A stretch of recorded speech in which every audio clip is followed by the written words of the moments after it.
उत्तर प्रदेश में 3 सीटों पर उपचुनाव होना है। इसमें मैनपुरी की लोकसभा सीट है, रामपुर की विधानसभा सीट है और खतौली की भी विधानसभा सीट है।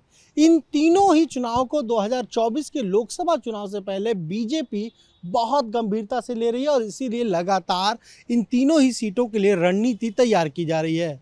मुख्यमंत्री आवास पर जो कोर कमेटी की बैठक हुई, उसमें अलग अलग क्षेत्रों से जो उम्मीदवारों के नाम का पैनल आया उस पर चर्चा हुई और उन नामों को अब केंद्रीय चुनाव समिति को भेजा गया है।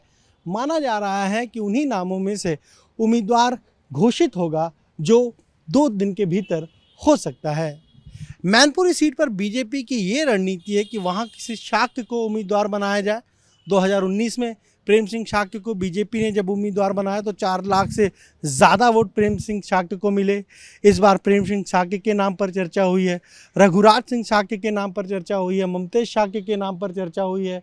अगर रामपुर की बात कर लें तो जिस तरीके से आजम खां की वहाँ सदस्यता गई, आकाश सक्सेना की जो भूमिका रही उनकी सदस्यता जाने में, ऐसे में आकाश सक्सेना के नाम की भी चर्चा रामपुर सीट पर हुई है। इसके अलावा भारत भूषण गुप्ता जो बीजेपी के नेता हैं, उनके भी नाम की चर्चा वहाँ पर हुई है। एक अजय गुप्ता के भी नाम की चर्चा रामपुर सीट पर हुई है। साथ ही साथ अगर खतौली की बात करें, जो बीजेपी विधायक विक्रम सैनी की सदस्यता जाने के बाद खाली हुई, वहाँ पर विक्रम सैनी की पत्नी राजकुमारी सैनी का नाम जो है वो पैनल में था, उस पर चर्चा हुई है। इसके अलावा भूपेंद्र सैनी और प्रदीप सैनी के नाम की भी चर्चा हुई है।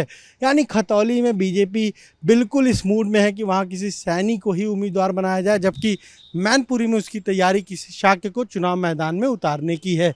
एक तरफ डिंपल यादव सोमवार को अपना नामांकन दाखिल करेंगी, लेकिन बीजेपी के अभी उम्मीदवार के नाम की घोषणा नहीं हुई है।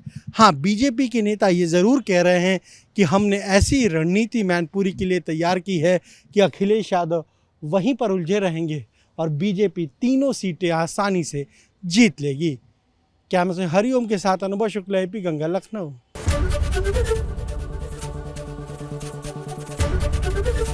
एबीपी गंगा, खबर आपकी, जुबान आपकी।